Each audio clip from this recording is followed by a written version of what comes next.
જય જવાન જય કિસાન. વાલા મિત્રો,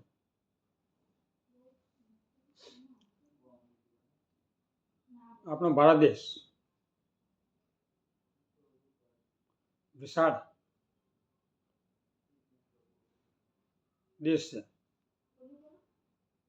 140 કરોડની જનતાનો દેશ છે અને લોકતંત્રથી ચાલતો દેશ છે. આપણા દેશની અંદર વારંવાર ચૂંટણીઓ આવતી હોય છે. ગ્રામ પંચાયત, તાલુકા પંચાયત, જિલ્લા પંચાયત, વિધાનસભા, લોકસભા એ વારંવાર ચૂંટણીઓ આવતી હોય છે. હવે આ ચૂંટણીઓ પારદર્શી હોવી જોઈએ. ચુનાવ આયોગે ચાહે કોઈ પણ ચૂંટણી હોય પારદર્શી કરાવવી જોઈએ. એમાં કોઈ પણ પ્રકારનો ભેદભાવ નહીં. સત્તા પક્ષ હોય કે વિપક્ષ હોય, કોઈ પણ પ્રકારનો ચૂંટણી આયોગે ભેદભાવ રાખવો ના જોઈએ. ચૂંટણી આયોગ માટે દેશ પ્રથમ.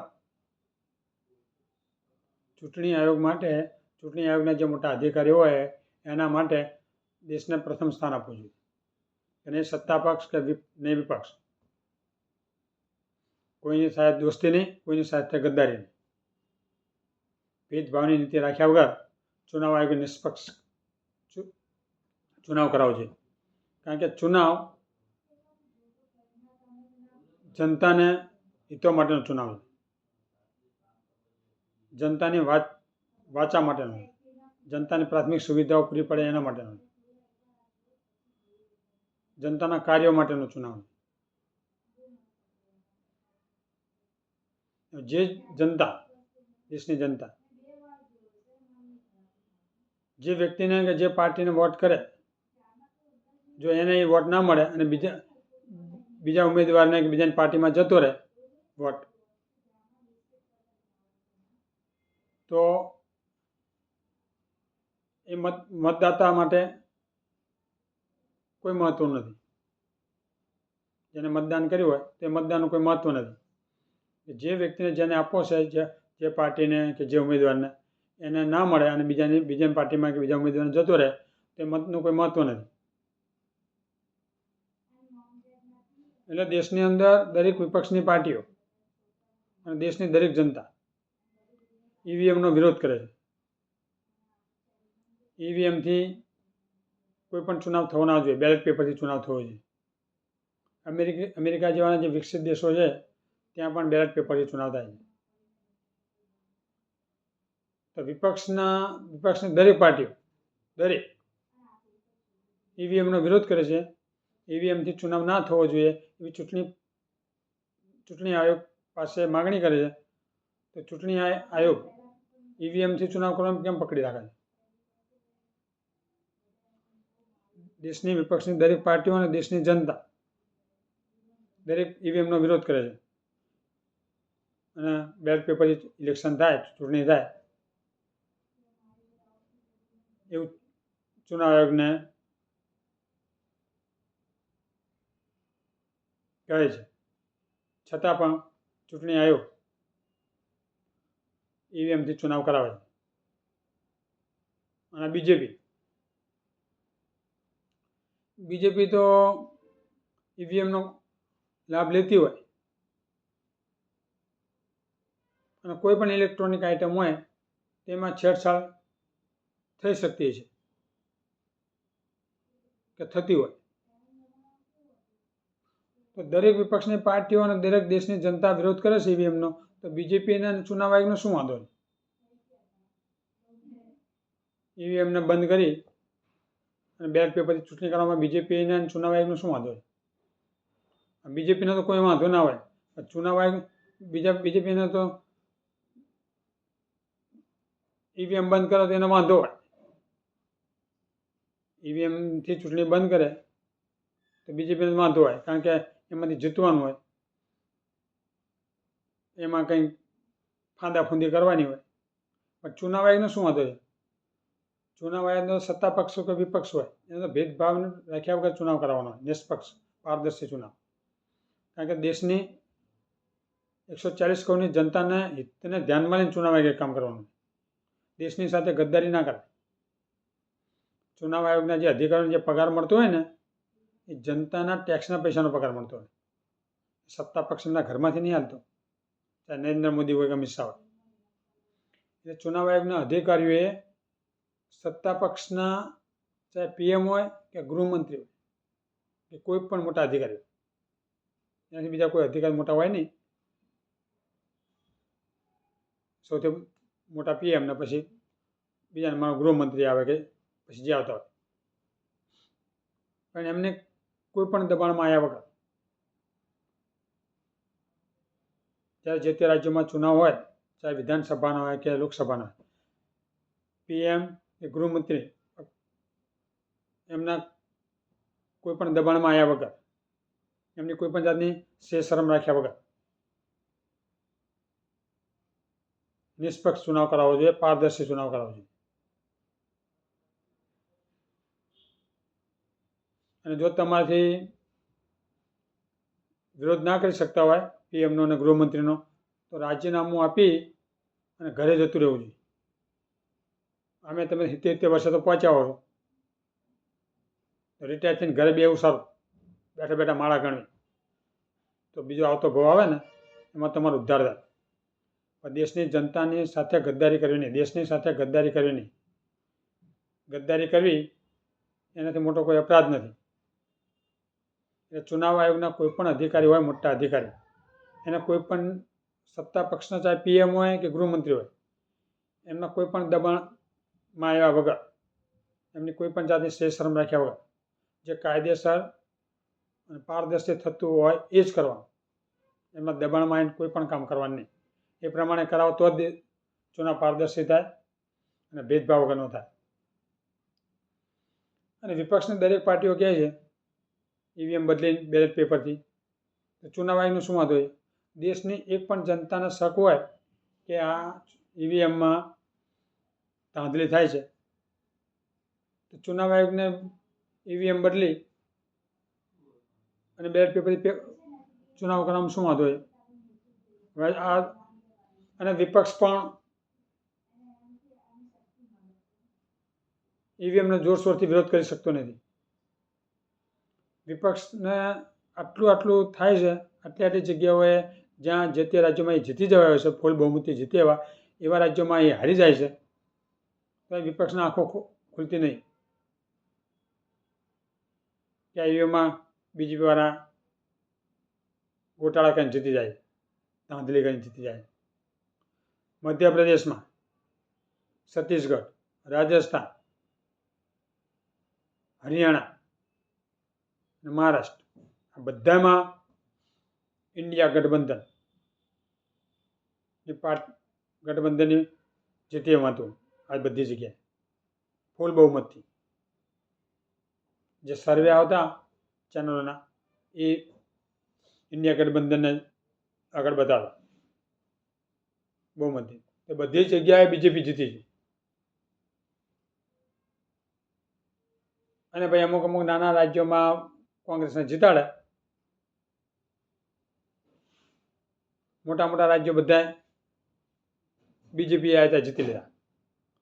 આટલી મોંઘવારી છે, આટલી બેકારી છે, આટલી ભ્રષ્ટાચાર છે, છતાં કેતા જીતી આવ્યા છે.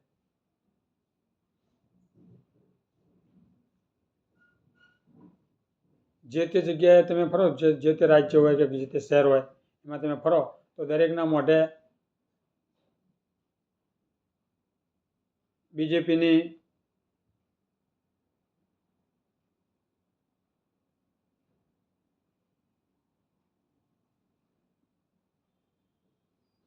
વાતો થતી હશે કે કંઈ કશું આટલું કામ કરતા નહીં, આચીતા જીતી જાય છે. BJPને કોઈ સ્વીકારતી નથી, કારણ કે લોકો મોંઘવારી, બેકારી અને ભ્રષ્ટાચાર ત્રસ્ત છે. અને એમને કેટલા આટલા વોટ મળે, આટલી બહુમતી જીતી જાય. એટલે વિપક્ષ પણ પૂરજોશથી EVMનો વિરોધ કરતી નહીં.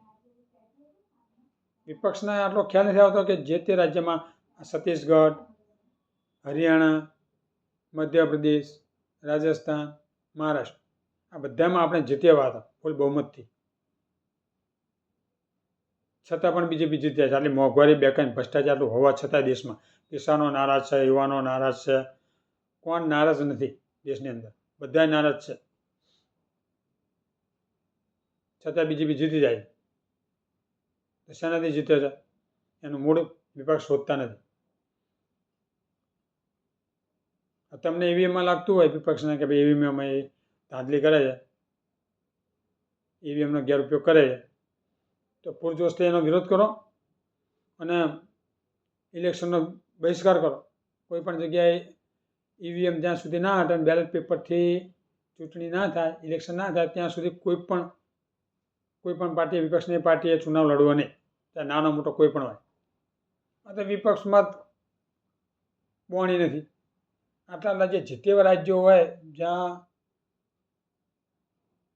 ફૂલ બહુમતથી સરકાર બની હોય એવા રાજ્યોમાં હારી જાય છે, છતાં એમની આંખો ખોલતી નથી.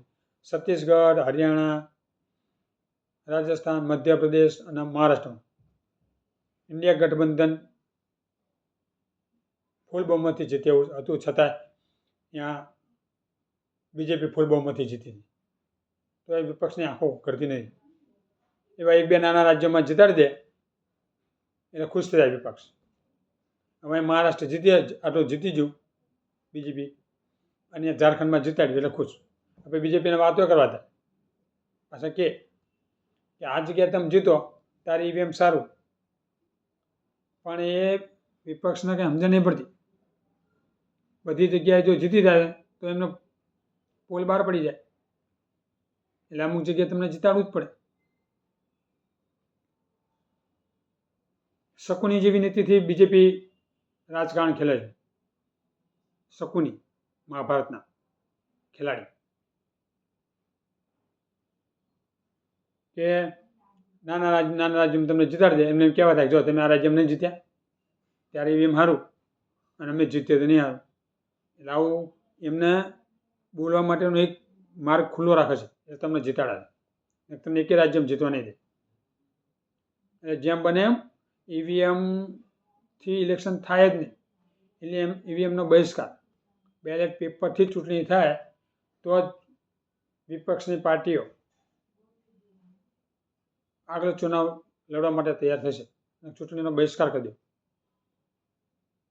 લડવા તૈયાર થશો જ નહીં તો જ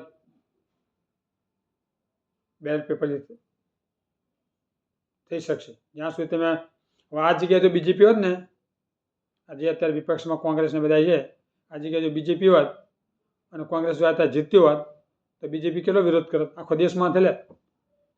અને ઈવીએમને નાબૂદ કર્યા વગર રહે જ નહીં, કરાયા વગર બેલેટ પેપરથી જ કરાવો. અને તમે આટલા બધી વિપક્ષની પાર્ટીઓ છો તો તમે વિરોધી કરી શકતા નથી કે ઈવીએમને બંધ કરાવી શકતા નથી, બેલેટ પેપરથી ચૂંટણી કરવા માટે મોટું એક આંદોલન ઊભું નહીં કરાવી શકતા.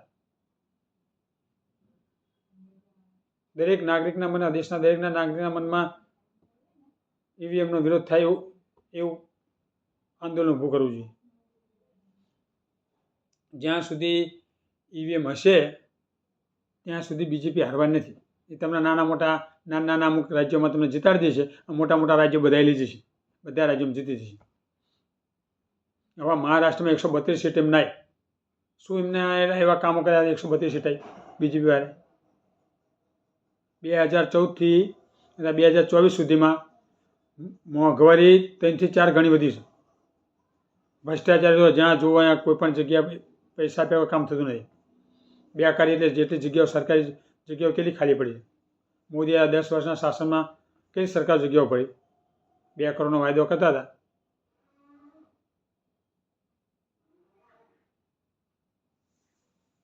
કશું કર્યું છે એમને? છતાં આટલું જીતી જાય છે. આ જગ્યાએ જો કોંગ્રેસનું રાજ્ય હોત ને, કોંગ્રેસની સત્તા હોત કેન્દ્રમાં, અને આટલી મોંઘવારી થઈ ને તો તમે બીજી ટ્રમમાં ના એક ટ્રમમાં જે ચાલતી હોય એ ટ્રમમાં બીજી ટ્રમમાં તમને ના આવવા દે, એટલે બીજેપી વિરોધ કરે. 2014માં જે બીજેપી શાસન કરતી હતી, અત્યારે 10 વર્ષથી શાસન કરી છે, આટલી મોંઘવારી, બેકારી, ભ્રષ્ટાચારી હોવા છતાં આ જગ્યાએ જો કોંગ્રેસ હોય અને આટલી મોંઘવારી, બેકારી, ભ્રષ્ટાચારી હોય ને તો બીજેપી બીજી ટીમમાં જ કોંગ્રેસને જીતવા ના દે, એટલો દેશમાં હોબાળો કરે, એટલો વિરોધ કરે. કોંગ્રેસ વિરોધ કરી શકતી નહીં એટલો, વિપક્ષની પાર્ટીઓ. તો જ્યાં સુધી જો ઈવીએમ બંધ નહીં થાય, જ્યાં સુધી એમથી ચૂંટણી ચાલુ રહેશે ત્યાં સુધી બીજેપી હારવાની નથી. એ તમને નાના રાજ્યોમાં જીતી દેશે, મોટા મોટા રાજ્યો લઈ જશે અને કેન્દ્રમાં એમની સરકાર રહેશે. જનતાને તમને વોટ આપો, ચલો કોંગ્રેસને કે વિપક્ષની પાર્ટીઓ અને આપે છે, પણ હવે એમાં ધાંધલી થતી છે કે નહીં થતી એ શું ખબર. તમે વિચારેલું કરો ને વિપક્ષ, કે તમે જે જગ્યાએ જીતી જાય ત્યાં તમારું જીતવાનું વાતાવરણ હોય, જનતા તમને ફૂલ બહુમતથી જીતાડવા માંગતી હોય એવું વાતાવરણ હોય, છતાંય જો બીજેપી જીતી જાય તો હવે ઈવીએમને હટાવ્યા સિવાય કોઈ ઉપાય નથી. નહીં કે બીજેપી હવે જશે નહીં અને દેશને બરબાદ કરશે.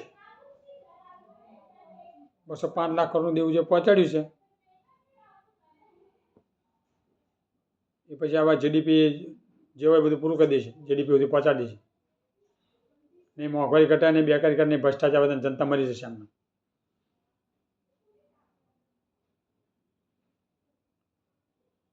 એટલે ઈવીએમથી ઇલેક્શન થાય જ નહીં. અને જો ઇલેક્શન કરે ઈવીએમથી તો વિપક્ષની દરેક પાર્ટીએ ચૂંટણીનો બહિષ્કાર કરવાનો. બેલેટ પેપરથી ચૂંટણી થાય તો જ અમે ચૂંટણી લડીશું, નહીં લડીએ. વિરોધ કરી શકતા નહીં તો ભાઈ ચૂંટણી લડવાનું તમને એટલે બધું શું રસ છે ભાઈ? કરી દેવાનો વિરોધ. નથી લડવી અમારે. તમે લડીને છેવટે હારવાના જ છો, જીતવાના નથી. તમને નહીં જીતવા દે, જ્યાં સુધી ઈવીએમ છે ત્યાં સુધી બીજેપી નહીં જીતવા દે. તમને ખુદને એવું લાગે છે કે ઈવીએમમાં ગોટાળા થાય છે તો શું કામ મારા જે તે રાજ્યોમાં ચૂંટણી આવતી હોય એમાં તૈયાર થઈ જાઓ લડવા માટે? તમને ખબર જ છે કે ઈવીએમમાં ગોટાળા થઈને બીજેપી જીતી જાય છે. આ બધા રાજ્યોમાં જીતી જાય. છત્તીસગઢ, હરિયાણા, રાજસ્થાન, મધ્યપ્રદેશ અને મહારાષ્ટ્ર, જ્યાં ઇન્ડિયા ગઠબંધન, કોંગ્રેસને એના ગઠબંધન જીતી વધ્યું, છતાં આ જગ્યાએ ફૂલ બહુમતી બીજેપી જીતી. અને ફૂલ બહુમતી ઇન્ડિયા આવે એવું હતું. તમને ખુદને એવું થાય છે તો પછી વારંવાર જે ઇલેક્શન પછી બીજા આવે એમાં શું કામ ચૂંટણી લડો? ચૂંટણીનો બહિષ્કાર કરી દો. જ્યાં સુધી એમ નહીં બદલાય ત્યાં સુધી, બેલેટ પેપરથી જ્યાં સુધી નહીં થાય ત્યાં સુધી ચૂંટણી નહીં લડી. બહિષ્કાર કરી દો કોઈ પણ ચૂંટણીનો. આ કશું કરવું નહીં. હવે જે તે રાજ્યમાં ચૂંટણી આવે ત્યાં ચૂંટણી લડવા તૈયાર થઈ જાવ છો તો બીજેપી તમને જીતવા નહીં દે. એવો નાનું હોય છે ને અહીંયા તમને જીતાડી દેશે અને મોટા મોટા રાજ્યોમાં લઈ જશે. શકુની જેવી નીતિ રમે છે કે થોડુંક આપી દેવું પછી બીજું લૂંટી લેવું. મહાભારતમાં શકુની જે ધંધા કરતા એ પ્રમાણે આ લોકો કરે છે, તમને ખબર પડતી નહીં. એટલે ઈવીએમનો બહિષ્કાર કરો. બેલેટ પેપરથી ચૂંટણી થાય એનો જ આગ્રહ રાખો, અને ચૂંટણીનો બહિષ્કાર કરો. જન આંદોલન થવું જોઈએ તો જ થશે. અને બીજેપી વર્ષો સુધી જશે નહીં, તમારો મેર પડશે નહીં કેન્દ્રમાં, અને જનતા મરી જશે આમના. દેશ કર્જમાં ડૂબી જશે અને બધા જોતા રહેશે, વાતો કરતા રહેશે. અને બીજેપી વાળા જે આલતુ ફાલતુ બધી વાતો કરીને તમને જે ભરમાયા કરે છે ને વિપક્ષના, કોંગ્રેસના વિપક્ષની પાર્ટીઓના, એ બધી આલતુ ફાલતુમાં આવશો જ નહીં વાતોમાં. એક જ પકડી રાખો ગમે તે, મોંઘવારી બેકારી ભ્રષ્ટાચાર, મોંઘવારી બેકારી ભ્રષ્ટાચાર, બસ આ જ વાતો કરવાની. જનતાના મગજમાં એ ઉતરી જવું જોઈએ. બીજેપી વાળા કેવી એક વાતનો આખો દી ચગાઈ કરે છે ચેનલ ઉપર ને બધે એક જ વાતના, એટલે બધા જનતાએ ભૂલી જાય. મોંઘવારી બેકારી ભ્રષ્ટાચાર બધું ભૂલી જાય. અને જે બધું ઊંધી ચડાયેલી વાતો હોય ને એ જનતાના મગજમાં ઘૂસી જાય. મોંઘવારી બેકારી બધું જતું રહે, જનતા એ ભૂલી જાય. બીજેપી એકને એક વાતને ચમ વારંવાર ટોર્ચર કરે. એટલે તમે એક જ વાત પકડી રાખો, મોંઘવારી બેકારી ભ્રષ્ટાચાર, બીજી કોઈ વાત જ નહીં. અને ઈવીએમનો વિરોધ, બહિષ્કાર, તો તમે જીતી શકશો અને તમારી વિપક્ષની પાર્ટીની સરકાર બનાવી શકશો. પછી આ નાના રાજ્યમાં તમે જે રાજ્યમાં ખુશ થઈ જાઓ તો પછી વર્ષો સુધી રાજ કરશે બીજેપી. હા, હવે બીજેપી 2014થી કેન્દ્રમાં આવ્યું છે અને પીએમ મોદી વડાપ્રધાન છે. દેશનું નેતૃત્વ 140 કરોડની જનતાનું નેતૃત્વ કરી રહ્યા છે. હવે આવડા મોટા દેશની અંદર ચીન પછીનો બીજા નંબરનો દેશ છે આપણો એશિયામાં. એશિયામાં અથવા આખી દુનિયામાં ગણો, ચીનનો પહેલો નંબર, બીજો નંબર આપણો વસ્તીની દ્રષ્ટિએ. આપણી પોપ્યુલેશન પણ 140 કરોડની છે. 140 કરોડની જનતા ધરાવતો દેશ છે. હવે આવડા મોટા દેશની અંદર ચાહે નાનો દેશ હોય કે મોટો હોય, દેશની દરેક જનતાને, દરેક નાગરિકને પ્રાથમિક સુવિધા મળવી જોઈએ. જો પ્રાથમિક સુવિધાઓ ના મળતી હોય જનતાને, દેશના નાગરિકને, તો પછી આ બીજેપી વાળા રામ રાજ્ય, નરેન્દ્ર મોદી, રામ રાજ્ય, અચ્છે દિન, ત્રીજા નંબરની અર્થવ્યવસ્થા, વિશ્વગુરુ, આ બધી વાતો કરી અને 10 વર્ષથી ભરમાવા છે અને રાજ કરે છે. લોકોને લોલીપોપ આપ્યા કરે અને જનતા આપણા દેશની હાવ ભોળી છે, બધી ભરમાઈ જાય છે. 10 વર્ષથી રાજ કરે છે. અચ્છે દિન આવ્યા, રામ રાજ્ય આવ્યું, વિશ્વગુરુ બની ગયા. શેમાં વિશ્વગુરુ બની ગયા? અર્થવ્યવસ્થા થઈ જાય આટલી, તો મોંઘવારી બેકારી ભ્રષ્ટાચાર કેમ કરતું નહીં? કેમ સસ્તું થતું નહીં? એટલે આ બધું ખાલી લોલીપોપ હોય છે દેશની જનતાને ભરમાવા માટે.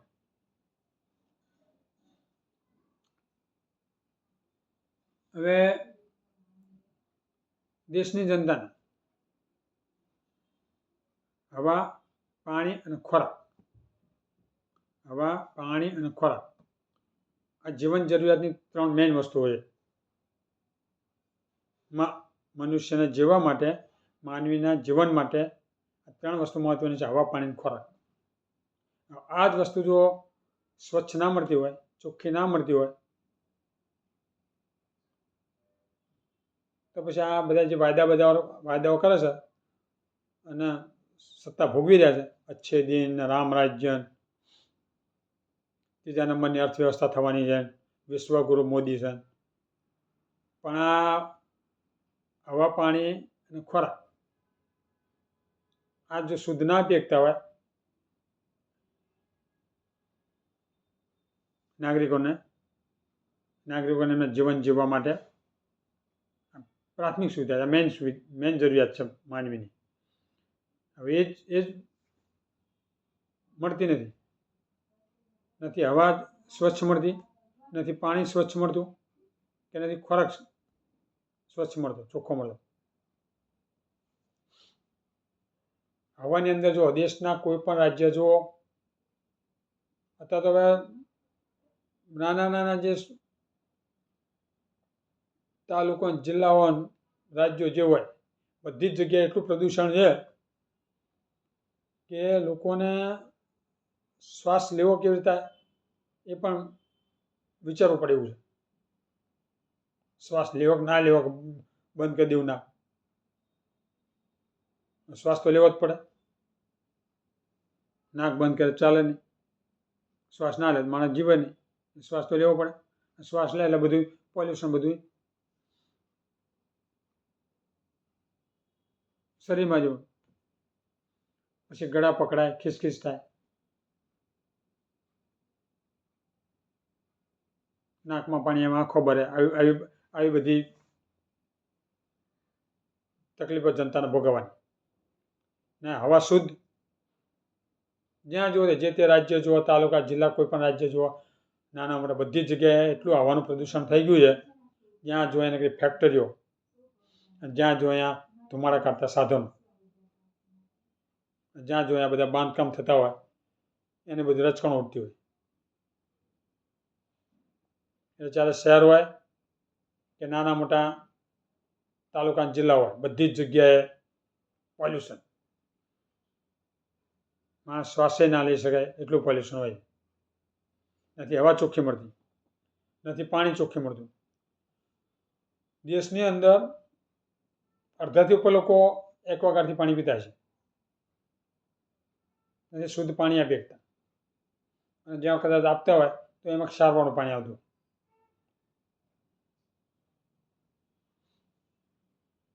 એ તો ખોરાક, નળ જળની યોજના, નળ જોડની યોજના કરે, પણ નળમાં શુદ્ધ પાણી આવે છે કે નહીં એ તો પહેલાં વાત કરો. પાણી ખારું આવતું હોય, શુદ્ધ ના હોય તો શું કામનું? માનવીને પીવા માટે તમે જો ચોખ્ખું પાણી ના આપી શકતા હોય, ના હવા શુદ્ધ આપી શકતા હોય, તમે આ 3 વસ્તુ પૂરી કરી શકતા નથી અને વાતો મોટી મોટી કરો છો. વિશ્વગુરુ, 3જા નંબરની અર્થવ્યવસ્થા, અચ્છે દિન, રામ રાજ્યમાં આવું હતું બધું. પછી ખોરાકમાં જુઓ, કોઈ પણ વસ્તુ હોય, ચાહે તેલ, ઘી, દૂધ, કોઈ પણ વસ્તુ,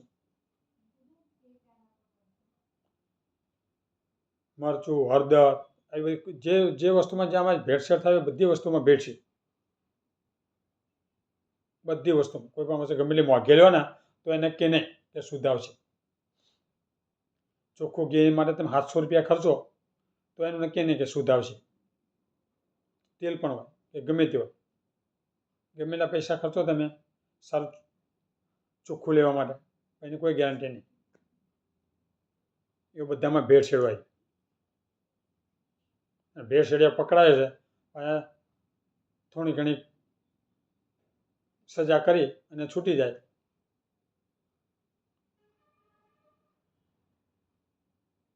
ભેળસેળ એક વાર જો પકડાયો હોય તો એને એવી સજા થવી જોઈએ કે બીજી વખત જીવે ત્યાં સુધી ભેળસેળ ના કરે કોઈ પણ વસ્તુ, એવી સજા થવી જોઈએ. એનું જે તે ધંધા માટે જે સાધન હોય એને કાયમી માટે બંધ કરી દેવાનું અને જે કમાઈને બધું ભેગું કરી બધું જ જપ્ત કરી લેવાનું અને પછી જેલમાં ઠાંઈ દેવાનું 5-10 વર્ષ. અને વારંવાર તમે ટીવીમાં બતાવી કરો કે આ સજા થાય. ભેળસેળ એક વસ્તુ ના થાય.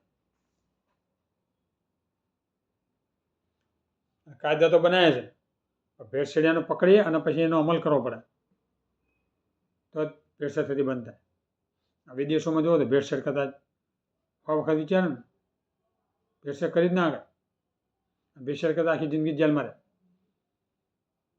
આ તો એટલો જુર્માનો લાગે કે એની હાથ પેઢીઓ સુધી ઊંચા ના આવે એવો જુર્માનો લગાવે, એવો દંડ ફટકારે. વાતો બધી મોટી મોટી કરવાની નથી.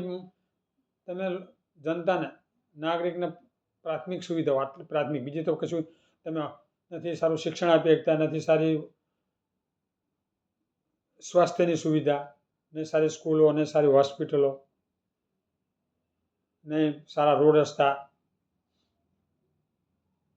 કોઈ જગ્યાએ તો કોઈ એવી સુવિધાઓ સારી નથી સારી.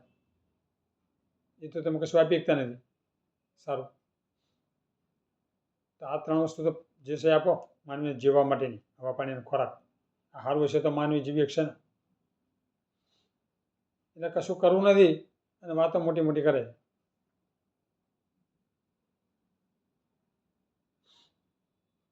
હવે દિલ્હીની જે રાજધાની છે, દેશની રાજધાની, હવે રાજધાનીમાં આટલું પોલ્યુશન હોય, જ્યાં ખુદ વડાપ્રધાન બેસતા હોય, ભલે સરકાર ગમે તે ચલવાય, આમ આદમી પાર્ટી ચલાવે, ગમે તે ચલાવે,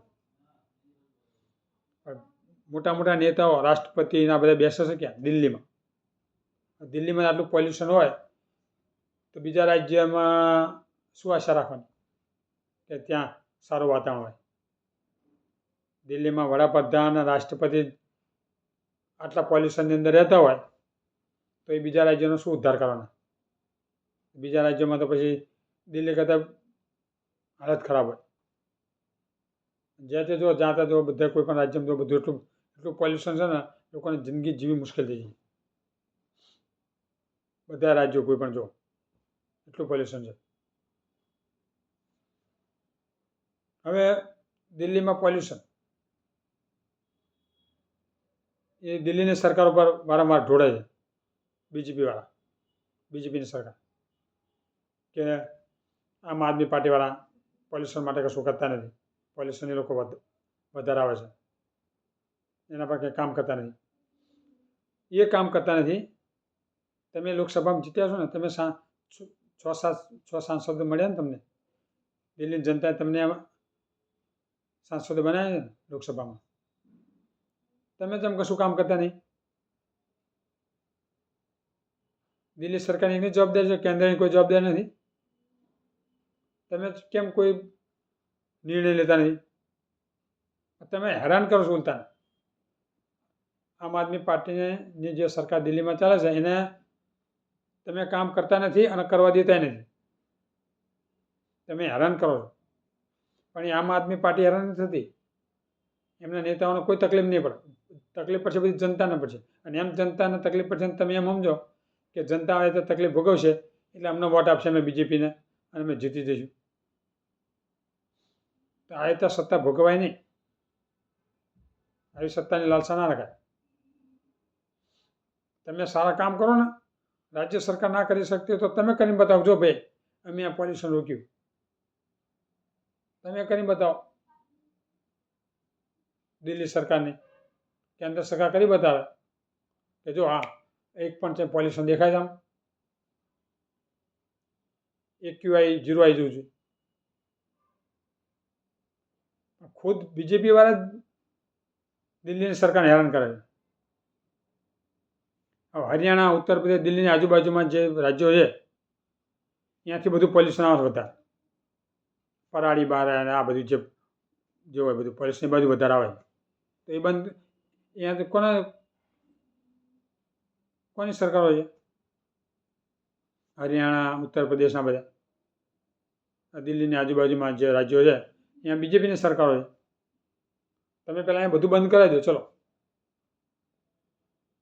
ત્યાં હરિયાણા, ઉત્તર પ્રદેશમાં પોલ્યુશન બિલકુલ બંધ કરાવી દો તો દિલ્હીમાં આવશે જ નહીં. પણ અહીંયા કશું કરવું નથી. એ બધું પોલ્યુશન અહીંયા દિલ્હીમાં આવે અને પછી દિલ્હી સરકારની ઉપર માસલા ધોવાય. હા, તમે બધું બંધ કરાવી દો અને પછી જો દિલ્હીની અંદર પોલ્યુશન રહે તો તમે દિલ્હી સરકારને કહી શકો તમે પહેલાં હરિયાણા, ઉત્તર પ્રદેશને બધે બંધ કરાવો. પછી યમુનામાં પેલી યમુનાના પાણીને ગંદુ કરે, બીજું કેમિકલ છોડી કેમિકલનું પાણી. અને એ ક્યારે બતાવવામાં આવશે કે કોઈ તહેવાર એવો આવતો હશે, કોઈ મોટો તહેવાર, ત્યારે જેની અંદર યમુનાની અંદર બધી આવી ઝાંક બતાવશે, કેમિકલનું પાણી બતાવશે. તો યમુનાની અંદર કઈ કંપનીઓ અને કોણ પાણી છોડે છે એટલું તમે જાણી શકતા નહીં કે આ દિલ્હીની અંદરની કંપનીઓ કે કારખાનાઓ છોડે છે કે હરિયાણાવાળા ત્યાંથી બધું આવે છે કેમિકલનું પાણી, ત્યાંની કંપનીઓ ત્યાંના કારખાના છોડે છે. આટલું તમે જાણી શકતા નથી. અને જાણો તો પ્રૂફ સાથે સુપ્રીમ કોર્ટમાં કેસ કરો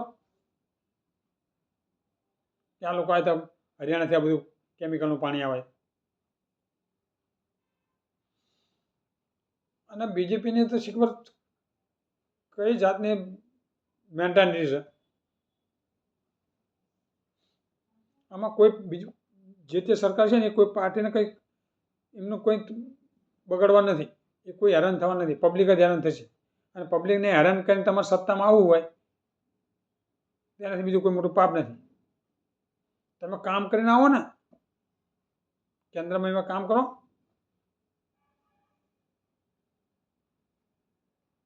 એ આવે હેરાનગતિ કરીને એવી રીતે ના આવે. કામ કરવું ને કામ કરવા ના દેવું એ પ્રમાણે ના આવે. એમાં આમ આદમી પાર્ટીના કોઈ પણ નેતાને કે આમ આદમી પાર્ટીના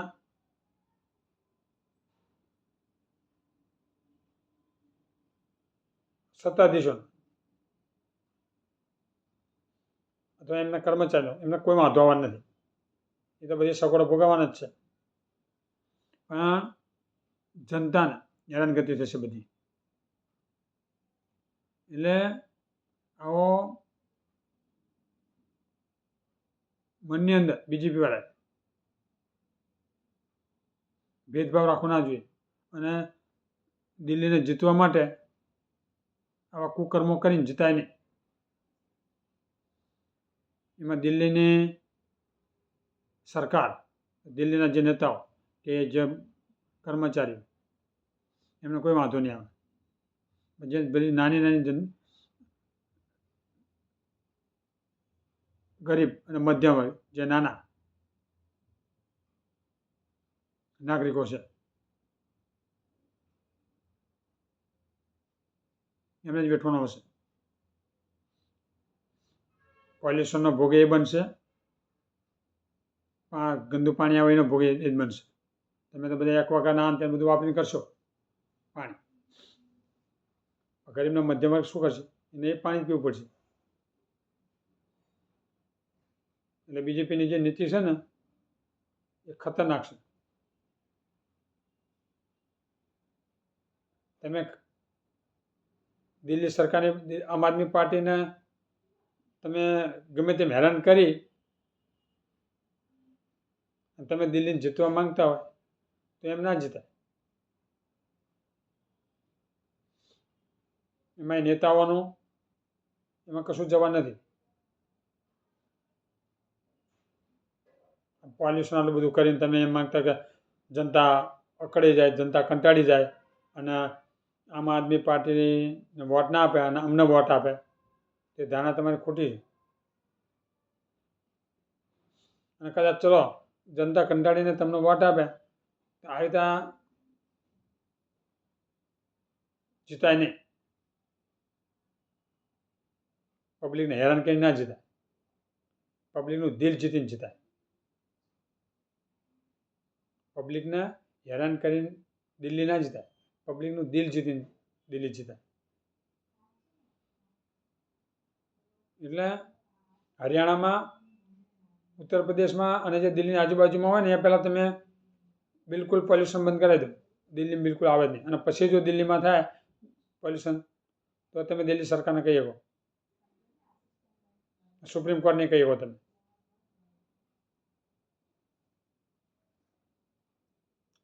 દિલ્હીની સરકાર તમારા પર ઢોળો, તમે એમના પર ઢોળો, બે એકબીજા પર ઢોળ્યા કરો તો આમાં મારો તો જનતાનો ને, બેઠવાનું જનતાને. તમારે તો એ મસ્ત મોટા મોટા આલિશાન બંગલાઓમાં રહેવાનું છે, મોદીના કેજરીવાલના બધા. એમનો વાંધો,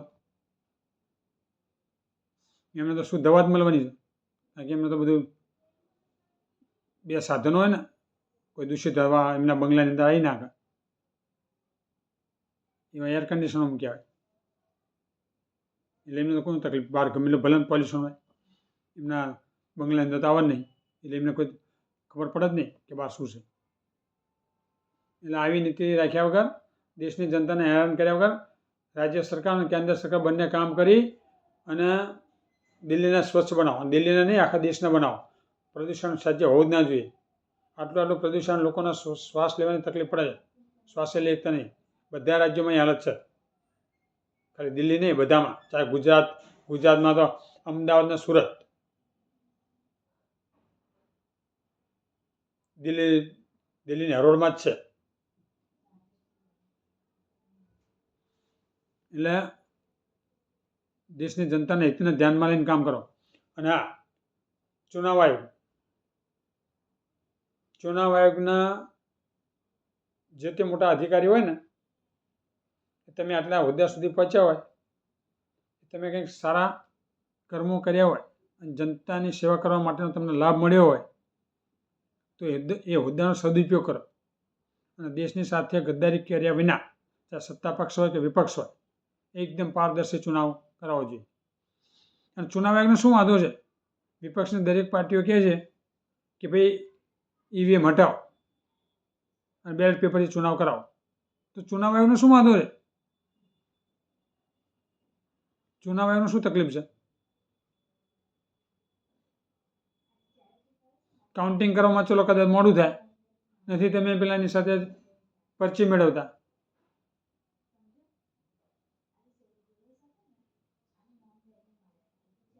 જેને વોટ આપ્યો હોય તો એ જે પરચી નીકળે, પરચીને બંને એ મેળવતા નથી. તો વિપક્ષની દરેક પાર્ટીઓને, દરેક દેશની દરેક જનતાને સર્વે કરાવો, દેશમાં સર્વે કરાવો જનતાનો જનતા પાસે સર્વે કરો, જનતાનો સર્વે કરો કે જનતાનો શું મત છે ઈવીએમ માટે. પછી ઈવીએમ માટે તમે નિર્ણય લો. આખા દેશની અંદર સર્વે કરાવો જનતાનો કે ભાઈ ઈવીએમથી કરાવી કે બેલેટ પેપરથી. ચુનાવ આયોગના અધિકારીઓ આ નિર્ણય લો એટલે ખબર પડી જશે કે બીજેપી તો આનો દુરુપયોગ કરીને જીતે છે, કે જીતી હશે કે ઉપયોગ થતો નહીં થતો હોય. હાડો ઈવીએમમાં ધાંધલી થતી નહીં થતી હોય, પણ લોકોને શંકા છે કે ઈવીએમમાં ગડબડ થાય છે, ધાંધલી થાય છે. જ્યાં બીજેપી જીતે બી ના હોય, બિલકુલ ત્યાં કોઈ આશાર ના હોય, ત્યાં બહુમતી ફૂલ બહુમતી ફૂલ મોટા માર્જિનથી વિપક્ષથી જીતી જાય છે. તો દરેકના મનમાં શંકા છે, વિપક્ષની પાર્ટીઓને શંકા છે અને દેશની જનતાને છે. તો આનો નિર્ણય લેવાની જવાબદારી ચુનાવ આયોગના અધિકારીઓની છે. તો ઈવીએમને હટાવવામાં ચુનાવ આયોગનો શું વાંધો છે? આમે ઇલેક્શન પતી ગયા પછી 15 દિવસે મહિનાથી રિઝલ્ટ આવતું હોય તો ભલે ગણવામાં અઠવાડિયું થાય, કોઈનું ઉતાવળ નથી બેલેટ પેપર ગણવામાં. એટલે ચુનાવ કોઈ પણ ભેદભાવ વગર, ચાહે સત્તા પક્ષ હોય વિપક્ષ હોય, કોઈ પણને શરમ રાખ્યા હોય, ચાહે પીએમ હોય કે ગૃહમંત્રી ગમે તે હોય, એની કોઈ શરમ રાખ્યા વગર નિષ્પક્ષ દેશમાં ચુનાવ કરવો જોઈએ, પારદર્શી ચુનાવ કરવો જોઈએ. સત્તા પક્ષ વિપક્ષમાં કોઈ ભેદભાવ રાખવો ના જોઈએ.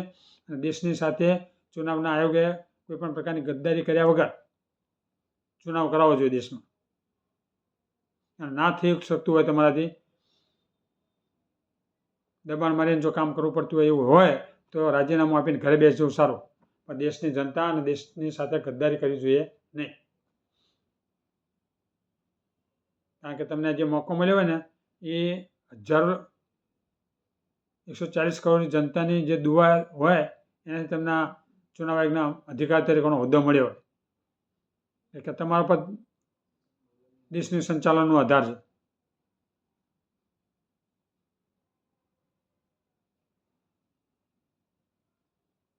ચુનાવ આયોગ પારદર્શી ચુનાવ કરાવે અને પછી જે તે નેતા આવે એ દેશનું કમાન સંભાળે. ચુનાવ પારદર્શી હોવો જોઈએ. કોઈ દેશના એક પણ વ્યક્તિને ચુનાવ પ્રત્યેની શંકા ના હોવી જોઈએ. એમાં ધાંધલી થાય છે. બેલેટ પેપરથી ચુનાવની માંગણી છે વિપક્ષની, જનતાની, તો ત્યાંનાથી ચુનાવ કરાવવો જોઈએ. અને વિપક્ષે પણ પૂરજોશ થઈ અવાજ ઉઠાવવો પડશે. અને કે તમે કોઈ સંજોગોમાં બીજેપી જીતી શકવા નથી. બીજેપી બધી શકુનીની નીતિથી ચાલે છે અને ચુનાવ જીતી જાય છે. આટલી મોંઘવારી બેકાર ભ્રષ્ટાચાર હોવા છતાં જીતે છે. વિચાર કરો, વિપક્ષમાં વિચાર નહીં થતો? આ જગ્યાએ જો તમે હોય ને તો તમે બીજી ટર્મમાં આવી જ ના આવો. એટલો હોબાળો કરે બીજેપી આખા દેશની અંદર. એટલે આ દરેક વિપક્ષની પાર્ટી એક થઈ અને નિર્ણય લો. ઈવીએમ હટાવો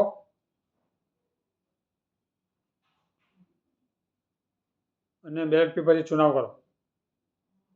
અને બેલેટ પેપર ચુનાવ ના થાય તો ચૂંટણીનો બહિષ્કાર કરો. કોઈ પણ ચૂંટણી લડવા નહીં, વિપક્ષ બહિષ્કાર કરો.